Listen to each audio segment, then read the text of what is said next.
friends, welcome to our channel. This tutorial is meant to give you a tour of Unix operating systems. And if you are stuck with Unix and don't know where to start from, then this is the exact tutorial for you. So Unix is an operating system. So here is a technical term called operating system. So what is exactly an operating system? So here we are, the users, and this is the hardware, maybe the monitor, keyboard, memory or hard disk, and we want the computer to do some work for us. Maybe there is a song in the hard disk and we want to play the song. So how will you do that?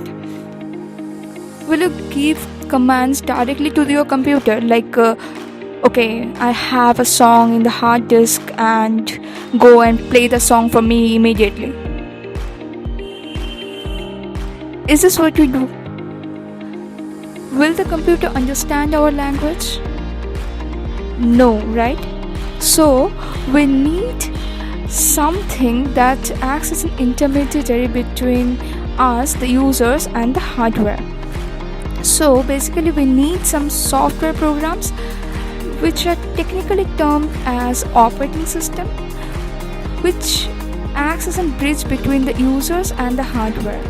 And we give the instructions to the operating system, and operating system receives those instructions and performs those instructions by directly interacting with the hardware. Fine. Now there are multiple operating systems available, like Windows or Mac OS or Unix. Another one is Linux, which is an advanced version of Unix. Right.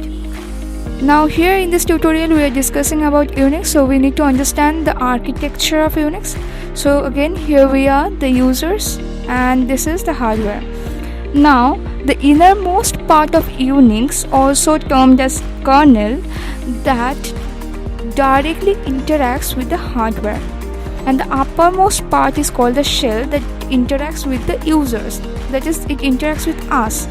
So as users we give some commands, like I have already listed here, ls, date. These are some commands. We shall be talking about commands later on, but ls, date, these are some commands. So we give those commands to the shell receives those commands from the users, and after that it transfers those commands to the kernel through some system calls.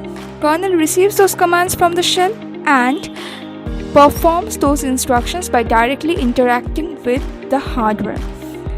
Here I have shown how the shell looks like. There are multiple varieties of shells that are available, like maybe C shell, Bourne shell, Bash shell, Corn shell, etc. We shall be discussing about different types of shells later on,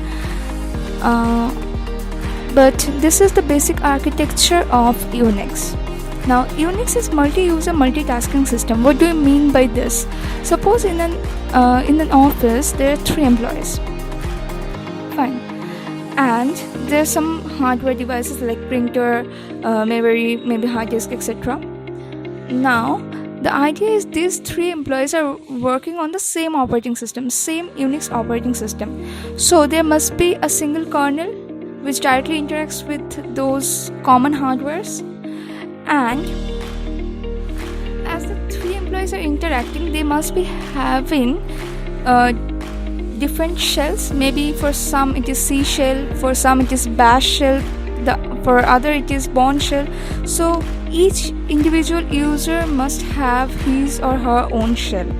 Now these shells interact with the kernel through some system calls, right? And it may not happen that all the users are working on the same application at the same time. Maybe someone is working on internet, someone is working on some files, and maybe others are sending emails to his or her managers, right? So that is why Unix is called multi-user multitasking system. That is, this operating system is managing all the users at the same time and performing all the different applications for those different users at the same time. So multi-user, multitasking. Fine. Now whenever you first log into your system, it will ask you to give some username and password. Maybe your system administrator will provide you your username and password. So I also have one, so I'm giving it here. Alright, after giving your username and password, you will be directly logged into your system. Alright, so this is the shell. This is how the shell looks like. And here we can give some commands, like for example, date is a command. So it's gonna show me the current date and time. So today is Saturday, 6 June 2020, and the time is 10:27 p.m. Maybe I can ask for the calendar, and it's gonna show me the current month, the calendar of the current month. You can use another command, say clear, to clear the screen. So these are some commands that are already there in the system, and these are called inbuilt commands. As a user, you may make your own commands. Maybe in the later videos we shall be showing you that. Fine.